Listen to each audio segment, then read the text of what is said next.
వాడల మాత్రమే వెలిసెర బొమ్మ ప్రతి వాడన నిలుపగలిగే యోధులే రమ్మా ఒక వాడకి పరిమితమా అంబేద్కరుడు ప్రతి వాడికి హక్కులను పంచిన వాడు తను రాసిండు రాజ్యాంగం దేశం కోసం తను చేసిండు పోరాటం అందరి కోసం తను రాసిండు రాజ్యాంగం దేశం కోసం తను చేసిండు పోరాటం అందరి కోసం చీకటిని తరిమేసి వెలుగైనాడు జై భీమ్ జై భీమ్ జనగుండె నినాదం అందరం ఒకటై గెలవాలి సమాజం జై భీమ్ ఒక యుద్ధ నినాదం అందరి కోసం గది పోరు ప్రవాహం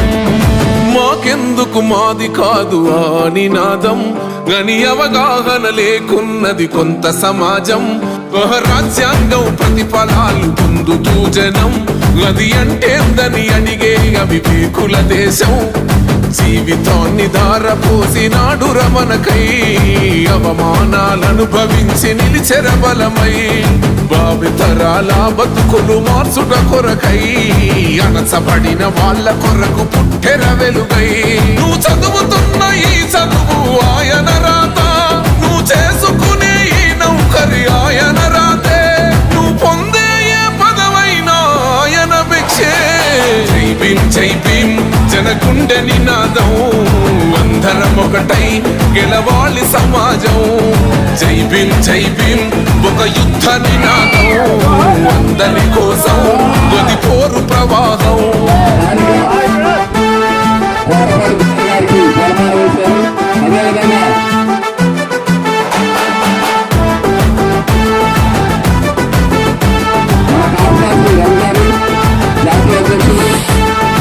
జ్ఞానం పిడికిలెత్తరో జననం జన అజ్ఞానం తొలుచుట కొరకో జై భీమ్ జై భీమ్. ముఖ్యంగా మేము ఎక్కడికి వెళ్ళినా కూడా ఏ మీటింగ్కి వెళ్ళినా ఎక్కువ మా మగ వాళ్ళే ఎక్కువ కనిపిస్తూ ఉంటారు. కానీ ఇక్కడ నాకు చాలా ఆనందంగా ఉంది. ఎందుకంటే మా ఆడపడుచులు చాలా మంది ఉన్నారు. చాలా సంతోషంగా ఉంది. ఎక్కువ అంబేద్కర్ గారు పెద్దలు చెప్పినట్లుగా తన యొక్క న్యాయశాఖ మంత్రిత్వ శాఖకి ఆ పదవికి తృణప్రాయంగా రాజీనామా చేసింది కేవలం మీ ఆడవారి కోసం.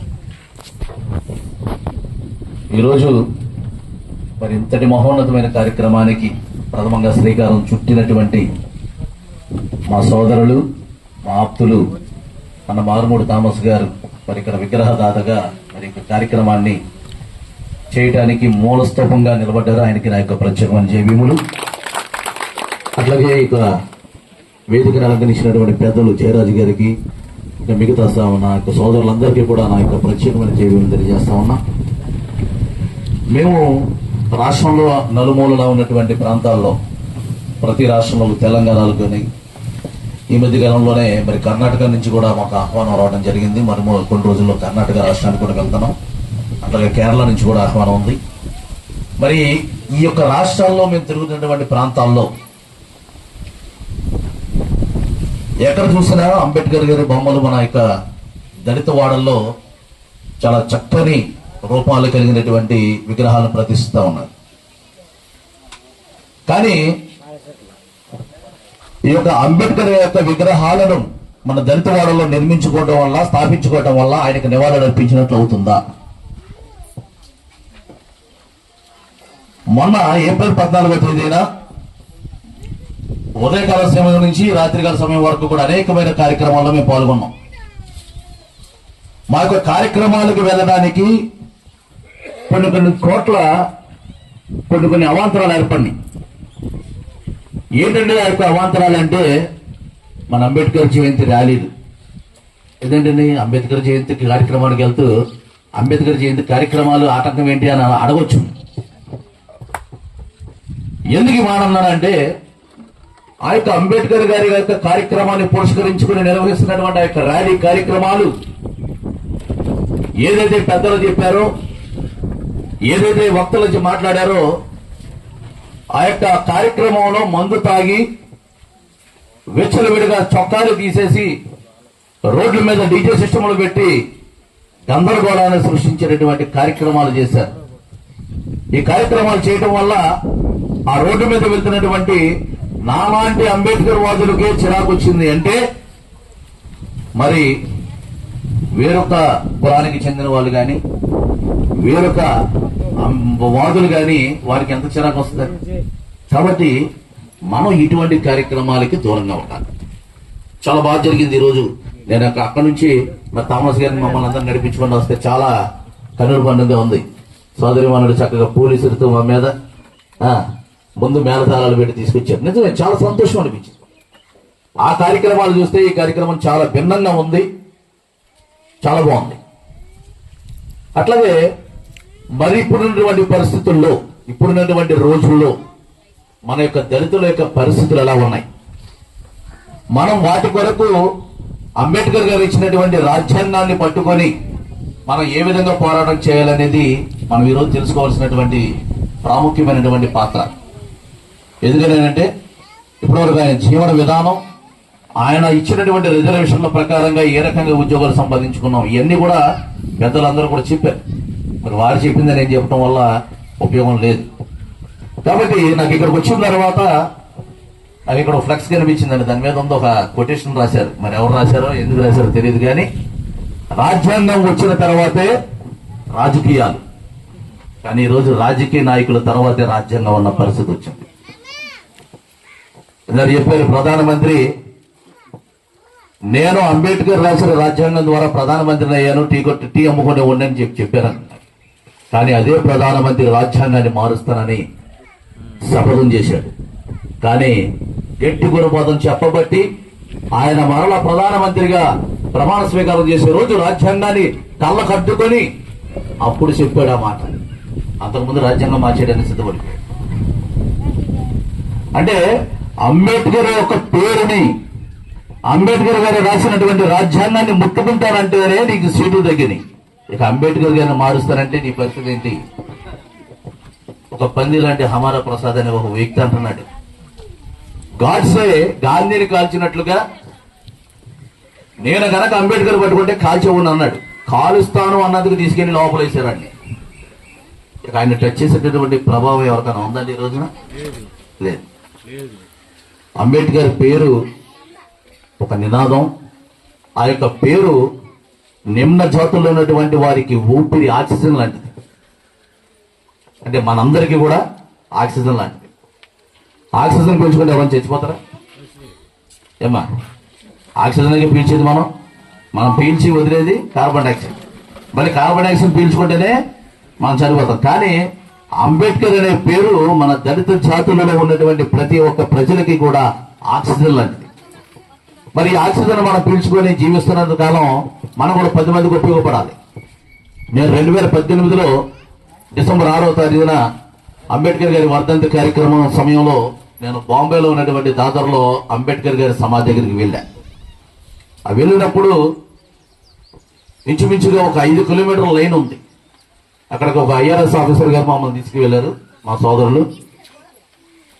ఆయన అడుగుతా ఉన్నా, అన్న ఈ లైన్ ఉంది కదా, ఈ 5 కిలోమీటర్లు చాలా పండు ముసలవులు పిల్లలతో, చంటి పిల్లల్ని వేసుకొని వాళ్ళు ఎలా ఉన్నారంటే వాళ్ళ నెత్తి మీద లగేజ్ పెట్టుకొని భుజాల మీద పిల్లల్ని ఎత్తుకొని ఆ లైన్ లో నడుస్తూ ఉన్నారు. ఈ 5 కిలోమీటర్ల లైన్ అయ్యేది ఎక్కడికన్నా అంటే మనం ఇప్పుడు ఎక్కడికైతే వెళ్తున్నామో అక్కడికి రావడానికి ఈ లైన్ అంతా కూడా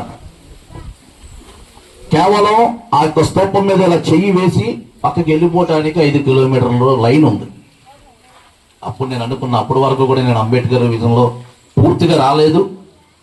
నేను అంతకుముందు ఒక డివోషనల్ సింగర్ని, క్రైస్తవ పాటలు పాడుకుంటూ మీటింగుల్లో పాటలు పాడేవాడిని, ఎక్కువ పాస్టర్లతో ఎక్కువ తిరిగేవాడిని.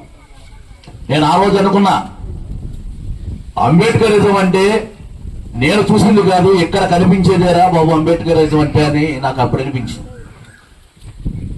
చట్టాలు మనకు మాత్రం అనుకూలంగా లేవు. ఎందుకంటే అంటే ఉన్నటువంటి రాజకీయ సమీకరణాలు వారికి అనుకూలంగా మార్చుకోవడం కోసం చట్టాలను వారికి అనుకూలంగా తిప్పుకొని ఏ కేసు జరిగినా ఎక్కడ గొడవ జరిగినా ముందు తీసుకెళ్లేది దళితులనే. అవునంటారా కాదంటారా? ఈ రోజున వాక్ స్వాతంత్రం లేదు మనకి. ఈ రోజు ఐపీసీగా ఉన్నటువంటి సెక్షన్లనే బిఎన్ఎస్ కింద మార్చేశారు. ఎక్కడో కూడా మాలాంటి నాయకులు, మా అన్నగారు లాంటి నాయకులు వాయిస్ ఇవ్వడానికి కానీ, ధర్నాలు చేయడానికి కానీ, ర్యాలీలు చేయడానికి కానీ లేనటువంటి పరిస్థితిని ఈ యొక్క బిఎన్ఎస్ యాక్ట్ ద్వారా తీసుకొచ్చారు. ఏది చేయాలన్నా పోలీస్ పర్మిషన్. ఒకప్పుడు చక్కగా మా యొక్క బాధను వ్యక్తపరిచి ఎవరికైనా అన్యాయం జరిగితే వారి తరఫున మేము పోరాటం చేయడానికి రోడ్డెక్కేటటువంటి పరిస్థితులు ఉన్నాయి. మరి ఈ రోజు రోడ్డు ఎక్కాలంటే భయం వేస్తా ఉంది పరిస్థితి. ఎందుకంటే మేము రోడ్డు ఎక్కే పరిస్థితి లేకుండా ఒక అర్ధరాత్రి నుంచి పోలీసు వారు తన డ్యూటీ వాళ్ళు చేస్తున్నారు. మమ్మల్ని ఇంట్లోనే హౌస్ అరెస్టులు చేస్తున్నారు. ఎక్కడో కాకినాడ జిల్లాలోనో లేకపోతే అమలాపురంలోనో ఎక్కడో ఒక సంఘటన జరిగితే అక్కడ ఏ మాల మహానాడులో దళిత కమిటీలో పిలుపునిస్తా ఉంటే మేము ఎక్కడ వెళ్ళిపోతామని అర్ధరాత్రి పూట మా ఇంటి ముందు పోలీసులు కాపలా పెట్టేటటువంటి దుస్థితి ఈ రోజున పరిస్థితులు కనిపిస్తా ఉన్నాయి. ఇంకెక్కడ మనం మాట్లాడేది, ఇంకెక్కడ మన యొక్క దళిత ప్రజల్లో అవేర్నెస్ వస్తుంది. అందుకే ఈరోజు సోషల్ మీడియాని వేదికగా చేసుకుని మాలాంటి నాయకులు అందరం కూడా ముందు ప్రజల్లో అవగాహన కల్పించాలనేటువంటి పనిని మేమందరం కూడా కూడబట్టుకోవడం జరిగింది. మేము ఇక్కడ కూర్చున్న వాళ్ళం అందరం కూడా కోట్లకు పరగలేతున్న వాళ్ళం కాదు. అట్లాగే మా తల్లిదండ్రులు ఎవరో కూడా డబ్బు ఉన్నటువంటి వ్యక్తులు కాదు. అన్నగారు చెప్పినట్లు, జయరాజు గారు చెప్పినట్లు అందరం కూడా కాయ కష్టం చేసుకొని ఈరోజు ఈ స్థితికి వచ్చిన వాళ్ళమే. ఈరోజు తెల్లబాటలు వేసుకుంటామంటే అంబేద్కర్ గారి చలవ. ఆయనే మన జాతిలో పుట్టకపోతే ఈ రోజున ఒక మనిషిగా కూడా మనల్ని గుర్తించలేనటువంటి పరిస్థితి ఈరోజు ఉంది. పెద్దలు చెప్పినట్లుగా ఒకప్పుడు మన పరిస్థితి ఏంటంటే మూతికి ముంత కట్టుకోవాలి, మొలక వెనకాల తాటాకులు కట్టి మన యొక్క ఉమ్ము ఎక్కడ ఊయకూడదు, ఆ మొత్తం ఊసుకోవాలి. మన అడుగులు చెరుపుకుంటూ రావడానికి తాటాకు ఉండేది. మరి ఇప్పుడు అగ్రవర్ణాలతో పోటీగా వారు ఫార్చునర్ కారులో తిరిగితే మనాలు కూడా ఫార్చునర్ కారులో తిరిగేటటువంటి స్థాయికి మనం ఎదిగామండి. అది కేవలం అంబేద్కర్ గారు ఇచ్చినటువంటి భిక్ష. ఈ రోజున ఒక సీఎం పక్కన కూడా దళితులు కూర్చోగలుగుతున్నాడంటే అది అంబేద్కర్ పెట్టినటువంటి భిక్ష. ఏ ఒక్కటైనా సరే దళితుడిని ఏదైనా అంటే ఈ చట్టాలు మనకి రక్షణ కవచంగా మనకున్నాయి. కానీ ఆ చట్టాలను ఏం చేస్తా ఉన్నాయంటే మనకు మనమే నీరుగా చేరేటువంటి పరిస్థితులు ఉన్నాయి. కాబట్టి అటువంటి పరిస్థితుల నుంచి మనం మార్చాలి. ఈ ఎస్సీ ఎస్టీ చట్టాలు అనేవి దుర్వినియోగం అనేది చేయకూడదు. ఎక్కడ కూడా ఎవరో రాజకీయ నాయకులు చెప్పారనో లేకపోతే మనకు పగస్తుడి మీద మనం గొడవ పడ్డామనో మనకు పగ ఉందని చెప్పేసి వారి మీద తప్పుగా ఎస్సీ ఎస్టీ కేసులు పెడితే దీనివల్ల ఏమవుతుంది అంటే ఎక్కడ ఎస్సీ ఎస్టీ కేసు జరిగినా ఇదంతా కూడా ఫాల్స్ కంప్లైంట్ అని చెప్పి ఈ యొక్క ఎఫ్సిఎస్సి ఇన్వెస్టిగేషన్ చేసేటువంటి అధికారులు దాన్ని తప్పుడు కేసు తీసి అవతల పడేస్తా ఉన్నారు. కాబట్టి అటువంటి పనుల్ని మన యొక్క జాతుల నుంచి పూర్తిగా దూరం చేయాలి. రెండోది, మన దళిత బిడ్డలు ప్రాముఖ్యంగా ఆడబిడ్డలు ప్రాధాన్యంగా మీకు చెప్తా ఉన్నాం. ఇక్కడ చదువుకునే వాళ్ళు ఉంటే కనుక వారు ప్రాధాన్యంగా కాలేజీల్లో మీరు చదువు మీద ఏకాగ్రత ఉంచాలి. ఈ రోజు ఉన్నటువంటి పరిస్థితులను బట్టి మిమ్మల్ని మీరు ప్రొటెక్ట్ చేసుకోవాలి అంటే, మిమ్మల్ని మీరు కాపాడుకోవాలి అంటే చదువు ఉండాలి ప్రధానంగా. అట్లాగే పెద్దలు చెప్పినట్లు కింద బైబుల్, భాగవతం మిగతా చదవకపోయినా కూడా భారత రాజ్యాంగ ప్రతిమ మాత్రం మీ దగ్గర ఇప్పుడు కూడా ఉంచుకోవాలి. రోజుకు ఒక పేజీ అన్నా చదవండి. దాంట్లో ఆర్టికల్స్ ఉంటాయి, క్లాజులు ఉంటాయి, సబ్ క్లాజులు ఉంటాయి. ఇవన్నీ కూడా మీరు చదవటం వల్ల ప్రశ్నించే తత్వం మీలో మొదలవుతుంది. ఇప్పుడు మన గ్రామమే ఉంది. ఫర్ ఎగ్జాంపుల్, చిన్న ఎగ్జాంపుల్ చెప్తున్నా. మన గ్రామమే ఉంది. మన గ్రామానికి రోడ్లు వేశారు, సిమెంట్ రోడ్లు వేశారు, కానీ డ్రైనేజ్ వ్యవస్థ లేదు. ఈ డ్రైనేజ్ వ్యవస్థ ఏ రకంగా వస్తుంది అనేది కూడా ఆ యొక్క భారత రాజ్యాంగంలో పొందుపరిచాడు అంబేద్కర్ గారు. కాబట్టి దాన్ని ప్రశ్నించే తత్వాన్ని ముందు తెలుసుకోవాలి. ప్రశ్నించలేనటువంటి మనిషి లేని చోట సమర్థులు మౌనంగా ఉంటే అసమర్థులు రాజ్యం వెళ్తారని చెప్పి ఒక సామెత ఉంది. కాబట్టి సమర్థవంతులు అంటే ఎవరండి అంటే జ్ఞానం సంపాదించుకున్న వాళ్ళు, చదువుకున్న వాళ్ళు. చదువులేని వారికి చదువుకున్న వారి జ్ఞానాన్ని పంచాలి. ఇప్పుడు పెద్దలు చెప్పినట్లుగా ప్రతి ఒక్కరు కూడా గ్రామాల్లో ఉన్నటువంటి ఈ యొక్క చదువుకోలేనటువంటి వారికి గ్రామంలో ఉన్నటువంటి యువత భారత రాజ్యాంగాన్ని చదివి ఇదిగో మనకి ఈ యొక్క నైతిక హక్కులు ఉన్నాయి, మనకి ఈ యొక్క నైతిక హక్కుల్ని బాబాసాహెబ్ అంబేద్కర్ గారు భారత రాజ్యాంగం ద్వారా మనకి ఇచ్చారు అని చెప్పి ప్రతి ఒక్కరు కూడా మనం వాళ్ళకి చెప్పాలి. వారానికి ఒక రోజున ఒక అవేర్నెస్ కార్యక్రమాన్ని, లేకపోతే నెలకు ఒక రోజున ఒక అవేర్నెస్ కార్యక్రమాన్ని పెట్టి మన యొక్క ప్రజలకి అవగాహన మనం తీసుకురావాల్సినటువంటి ఆవశ్యకత ఎంతైనా ఉందని చెప్పి నేను తెలియజేస్తా ఉన్నా. అదేవిధంగా పోలీస్ స్టేషన్లో ఒక కేసు ఉంది, ఎవరో మీ మీద కేసు పెట్టారు. పోలీసు వారు రమ్మనటంగానే మనం భయపడి వెళ్ళవలసినటువంటి పని లేదు. ఎందుకని ఏంటంటే కొన్ని ఆర్టికల్స్ ఉన్నాయి, 41 నోటీస్ ఇవ్వాలి. ఆ 41 నోటీసులో నీ మీద ఎవరు కేసు పెట్టారు, ఏమని కేసు పెట్టారు అనేది నీకు తెలియజెప్తే నువ్వు ఎప్పుడు వస్తానంటావో అప్పుడే ఎస్ఏ కాసుకొని కూర్చోవాలి తప్ప ఎస్ఏ కోసం మనం కాసుకొని కూర్చోవలసినటువంటి అవసరం ఉందా లేదా? లేదు. కానీ మనం ఏం చేస్తున్నాం, ఎస్ఐ రమ్మన్నాడు కానిస్టేబుల్ ఫోన్ చేయగానే ఏమిటనే బర్రను ఒక పెద్ద మనిషిని వేసుకొని పోలీస్ స్టేషన్కి వెళ్ళిపోతాం. వెళ్తాం లేదా? వెళ్ళాల్సిన అవసరం లేదు. అప్పుడు అది తెలియజెప్పేదే భారత రాజ్యం. కాబట్టి ఇట్లాంటివన్నీ కూడా ఎన్నో చాలా విలువ కలిగినటువంటి చాలా ఆర్టికల్స్ ఉన్నాయి. ఇంకా ప్రతి ఒక్కరు కూడా చదవండి. నేను ఇచ్చేటటువంటి మీకు ఇచ్చే చిన్న సలహా ఏంటంటే ఈరోజు ప్రతి ఒక్కరి చేతిలో కూడా ఆండ్రాయిడ్ ఫోన్ ఉంది. ఆండ్రాయిడ్ ఫోన్లో గూగుల్లోకి వెళ్ళి ఇండియన్ కాన్స్టిట్యూషన్ భారత రాజ్యాంగం తెలుగు అని కొడితే మొత్తం భారత రాజ్యాంగం తెలుగులో వస్తూ ఉంది. మీరు బుక్కే అవసరం లేదు, భారత రాజ్యాంగం ఫోన్లో కూడా చదవచ్చు. మనం కామెడీ వీడియోలు చూసుకోవడానికో లేకపోతే ఇంకో వీడియోలు చేసుకోవడానికో ఫోన్ వాడవసరంలా. కాబట్టి ఉన్నటువంటి అవకాశాన్ని బట్టి ఆ ఫోన్ ద్వారాగా ఈ భారత రాజ్యాంగాన్ని చదివితే మీకు ఎంతో కొంత మీ యొక్క హక్కుల గురించి మీరు తెలుసుకునేటువంటి పరిస్థితి మీకు ఉంటుందని చెప్పి నేను తెలియజేస్తా ఉన్నా.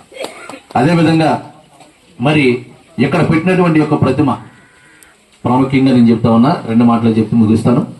ఈ ప్రతిమకి పూర్తి నివాళి నిర్వచనం ఎప్పుడు కలుగుతుంది అంటే అంబేద్కర్ గారి యొక్క ఆశయాలను మనం కొనుపుచ్చుకున్నప్పుడే ఆయన యొక్క ప్రతిమని ఇక్కడ ప్రతిష్ఠించుకోవడానికి నివాళి అని చెప్పి నేను తెలియజేస్తా ఉన్నా. ఆయన యొక్క ఆశయాలు ఏంటంటే పెద్దలు చెప్పినట్టుగా చదవాలి, ఇంకా చదివి అందరినీ ఎడ్యుకేట్ చేయాలి, పోరాడాలి. దేనికోసం పోరాడాలి? పొట్ట కోసమా? కాదు, సమాజం కోసం ఫైట్ చేయాలి. సమాజంలో ఉన్నటువంటి మన హక్కుల కోసం ఫైట్ చేయాలి. ఈరోజు దళితుల భూముల్ని లేకపోతే దళిత బిడ్డల మీద, ఆడబిడ్డల మీద చాలా అఘాయిత్యాలు జరుగుతూ ఉన్నాయి. మేము చాలా చూస్తూ ఉన్నాం. చాలా లగిస్తే మా దగ్గరకు వచ్చేది కూడా ఆ కేసులు ఎక్కువ వస్తూ ఉంటాయి. చాలా మంది మేము వెళ్తామంటే పోలీస్ అధికారులు చక్కగా కుర్చీలు వేసుకొని కూర్చోబెడతామంటే దేని కూర్చోబెడుతున్నారు ఏంటంటే కేవలం మేమేదో గొప్పలమని కాదండి, మెడలో ఇదిగో ఇది ఒకటి ఉంది. వీళ్ళు అంబేద్కరిస్టులు, అంబేద్కర్ గారు రాసినటువంటి రాజ్యాంగం పూర్తిగా తెలుసు కాబట్టి మనం వీళ్ళకి సమాధానం చెప్పకపోతే వీళ్ళు ఆర్టీఐ ద్వారాగానో లేకపోతే ఇంకో దాని ప్రైవేట్ కేసుగానో వేసి మనల్ని కూడా మోతాలను చేసి బోన్లో నుంచి పెట్టి దమ్ముందు రా బాబు వీళ్ళు అని చెప్పేసి అని అధికారులు మనల్ని భయపడుతున్నారు. కాబట్టి ప్రతి ఒక్కరూ కూడా ఎడ్యుకేట్ అవ్వాలి, అట్లాగే అందరిని సమీకరించాలి. పోరాటం చేసినటువంటి విధి విధానాలను మీరు అవలంబించుకున్న రోజే ఆయనకు పూర్తి నివాళి అర్పించినట్లని చెప్పి నేను తెలియజేస్తా ఉన్నా. అట్లాగే అన్నగారు చెప్పారు ఇందాక పెద్దలు చెప్పినట్లు వచ్చే అంబేద్కర్ జయంతికి ఇంకా మనకి ఒక 6 నెలల పాటు టైం ఉంది. కాబట్టి వచ్చే అంబేద్కర్ జయంతికి మీరు ఇక్కడ ఉన్నటువంటి ఈ యొక్క అంబేద్కర్ గారి యొక్క పేరు మీద ఒక గ్రంథాలయాన్ని కూడా ఈ గ్రామానికి ఏర్పాటు చేస్తే బాగుండదని చెప్పి నా యొక్క అభిప్రాయం. ఎందుకంటే యువత చాలా మంది ఉంటారు కాబట్టి యువత అంతా కూడా అంబేద్కర్ గారికి చేసినటువంటి పోరాటాల గురించి చదువుకొని మరింత జ్ఞానాన్ని సంపాదించుకొని ఈ యొక్క గ్రామం నుంచి, కోటపోరి గ్రామం నుంచి అనేకమైనటువంటి గ్రామాలకు ఆదర్శప్రాయంగా ఉండే విధంగా తయారు కావాలనేది నేను ఆకాంక్షిస్తూ మరింత అవకాశాలు ఇచ్చినటువంటి మీ అందరికీ, అలాగే ప్రాముఖ్యంగా నన్ను ఇక్కడికి ఆహ్వానించినటువంటి అన్న మారుమూడి థామస్ గారికి, వేదిక మీద ఉన్నటువంటి పెద్దలకి నా యొక్క హృదయపూర్వకమైనటువంటి జైబీలు తెలియజేస్తా ఉన్నాను. జై భీమ్.